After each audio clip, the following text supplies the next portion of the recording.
Hey there, thinkers, and welcome back to Critical Hit. My name is Est, and oh boy, people, gather around for the latest episode of Get Woke, Go Broke. PlayStation Studios is at it again, and this time with their shiny new disaster, the DEI shooter Concord. Hot off the presses. This game just launched into early access beta, and drumroll, please, it managed to attract a whopping, wait for it, less than 1,200 concurrent players.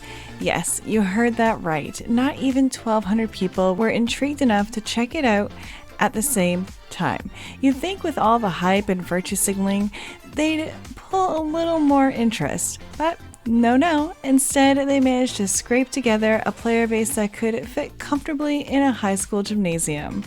It's almost impressive how quickly they've gone from a must-have to who cares.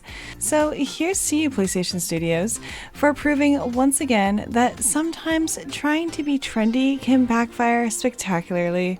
Bravo, PlayStation. Bravo. We have a few things to show off here, but before we do, we have a small request. If you are new here, consider hitting the subscribe button, smashing that like, and ring the bell to be notified for our next video. We would greatly appreciate this, since this will help us appease those YouTube algorithm gods. So we thank you. Now, looks like even giving it away for free can't conjure up a loyal fan base for this live action shooter. Imagine a game so compelling that even when it's handed out on a silver platter, people still say, nah, I'm good. Truly a testament to its quality. So without further ado, let's dive into this riveting article from That Park Place, because clearly we have a lot to unpack here. Oh, Concord, where do we even start? We've been dragging this game through the mud for ages, and well, let's face it, it deserves it, every bit of it. Sure, it does have the right to exist. I've said it before and I'll say it again. At least they're attempting something new instead of hijacking a beloved IP and slapping a woke sticker on it, and ruining it for the original fans. But they're trying to lure in fresh, unsuspecting fans with its shiny new IP, and oh boy, it's one of the wokest things PlayStation has ever turned out. Like, come on, every single character comes with their very own pronouns, because apparently that's the new must-have accessory. It's like they had a checklist. Make everyone androgynous. Check. Ensure they look as weird and unappealing as possible. Double check. And make sure they fit in some modern, ultra-inclusive mold that no actual gamer even asked for. Triple check. You'd think that they're trying to win a prize for the most politically correct game ever made. It's almost fucking comical how hard they're trying.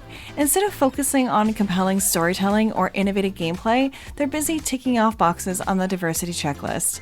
And let's not forget the modern audience they're supposedly catering to, because newsflash, the modern audience wants good games, not just a parade of characters designed to make a political statement. It's like they've forgotten what makes games enjoyable in the first place. So here we are with Concord, a game that's more concerned with being woke than being fun. It's a masterclass in missing the point, and watching it flop is almost more entertaining than the game itself ever could be. Firewalk Studios' upcoming team shooter Concord is tanking hard during its early access beta. And I mean, gee, I wonder why. Just look at this character design. And let's get one thing straight. The early access beta isn't some exclusive club. It's not like they're only letting certain people in. Nope, this beta was wide open for anyone with a PlayStation Plus subscription. So if you have a PlayStation Plus, you can download the game right now for free and jump right into its open beta. That's how desperate they were to get people to play this game. But guess what? Even with all that, only 1,200 concurrent players showed up. And that's just sad. I've seen obscure indie titles hit half that number, and those games don't have anywhere near the same level of promotion or accessibility. It's freaking laughable. Concord had everything handed to them on a silver platter, and it still couldn't pull in a decent crowd. This is supposed to be a big deal? Come on, please. The numbers speak for themselves, and they're not even saying anything good. So The Firewall Communications Manager, Alice LeBrick, has decided to grace us with a little bit of digital fanfare, announcing the oh-so-exclusive Early Access Beta for Concord in a blog post on PlayStation's website earlier this week. The beta ran from July 12th to the 14th because clearly 2 days of extra access is going to be the highlight of your month. But don't worry if you missed that precious window, because there is an open beta coming up from July 18th to the 21st, giving you more chances to jump into the fray. LeBrick also mentioned that if you're on PS5 or PC, people are able to get in on the action on Friday, July 12th at 10 a.m. Pacific. As for PS5 users who can't wait to show off their latest console, you can start pre-downloading the Concord beta on Thursday, July 11th at 10 a.m. Pacific. Nothing like being ahead of the curve, right? So, are you pumped up for the early access beta yet? Well, too bad. It's not as simple as strolling in and giving a friendly wave. Nope. You're going to need to either shell out some cash to pre-order the game or beg, bribe, and sweet talk a code from someone who's already dropped their hard-earned money. Yeah, you heard that right. You can't just waltz into this beta like it's a casual party. You've got to prove your dedication by either throwing money at the screen or negotiating a pre-order code from someone else. But wait, there's more. If you do manage to fork out the dough and pre-order any edition of Concord, you won't just get to dip your toes into the early access beta just yet. Oh no. You'll also score 4 extra codes to distribute like party favors. That's right, your whole squad can dive into the action together, because who doesn't want a gaggle of overzealous beta testers clogging up the servers? So go ahead, gather your friends, and revel in the delight of being part of the early exclusive beta club. So enjoy the show, you glorified guinea pigs. Oh, and here's the kicker. The game wasn't just available for those who pre-ordered it. Oh no, it was also handed out like candy to anybody with a PlayStation Plus subscription. And let me break that down for you. This thing was accessible to pre-order enthusiasts. Not exactly a massive crowd, and a whole legion of PlayStation Plus members. A number so vast it was practically its own country. So we're talking about an audience that should have been practically overflowing with players. And what did we get in return? A pathetic showing of fewer than 1,200 players online at any given time. But wait, there's more. The game wasn't just sitting around waiting for people to stumble upon it. They were practically throwing codes around like confetti. On social media, PlayStation, Steam, Epic Games, you name it. They were giving these codes away left and right, and despite all of this, the game couldn't even muster up a respectable player base on Steam. According to Steam's database, when the early access beta finally launched, the peak concurrent player count was a dismal 1,124 players. Like, so much for that grand audience they were counting on. Oh, would you look at that, 1,100 players on Steam for a free-to-play team shooter. Impressive, right? Except not really. That number is about as thrilling as a soggy toast. And I'm betting the PlayStation numbers are in the same dismal ballpark. And let's not kid ourselves. The launch hype for a live service shooter always starts off with a bang and then crashes and burns harder than a meteor. Like this game, it's going to disappear faster than you can say server maintenance. There's a zero chance it's going to make a dent in Overwatch or Valorant player base. If anything, it might attract a handful of players who are bored and feeling adventurous to try something new. But they need to have that itch for it in the first place. Given how this game's shaping up, I'm not seeing it scratching anyone's itch.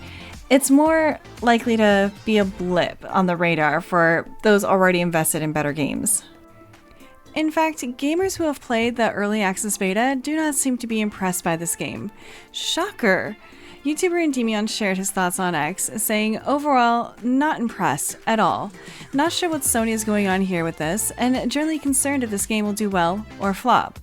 He added, IMO, if they want any chance of survival in today's market, this has to be a free-to-play at launch. $50 for what feels like a side mode in a more complete game is asking too much. Really worried about this one.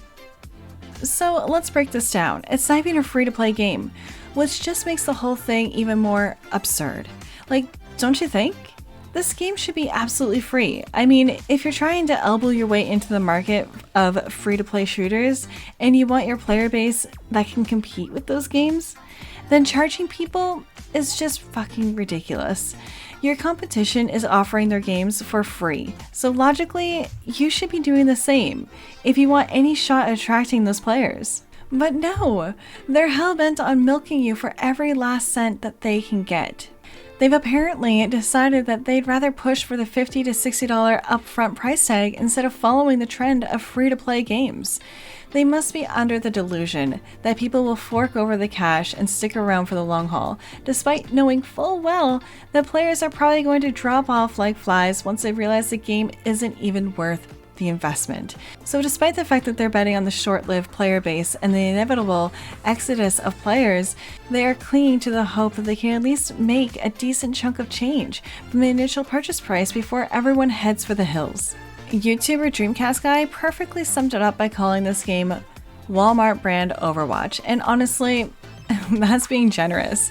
From the very beginning, it's been pretty obvious that this was nothing more than a mediocre knockoff of Overwatch and Valorant. Just take a look at the gameplay trailers. It's like someone tried to make a bargain bin version of Overwatch and failed spectacularly. Like, the game screams desperate attempt to be something it's not, with every move it makes trying to mimic the charm and polish of the original, but falling flat. When the game was revealed during the PlayStation State of Play in May, it was met with a wave of criticism, and for good reason. The character designs were ridiculed, and the attempt to tick off every diversity checkbox with pronouns and gender identity was met with a collective groan. Kim Kranzis, the director of IP at Firewalk Studios, tried to spin it as a win, saying, "Every character brings their own unique personality, skills, and a wide range of perspectives to the crew." Oh, and let's not forget her promise of weekly cinematic vignettes that supposedly delve into the character stories and relationships, because apparently they think tacking on some half-baked narratives and character arcs will make up for the fact that this game is essentially a knockoff of something far superior. In reality, it just feels like a failed attempt at cashing in on a successful formula with none of the creativity or quality. For those of you who have had the pleasure of messing around with the beta, where are those so-called vignettes they keep talking about?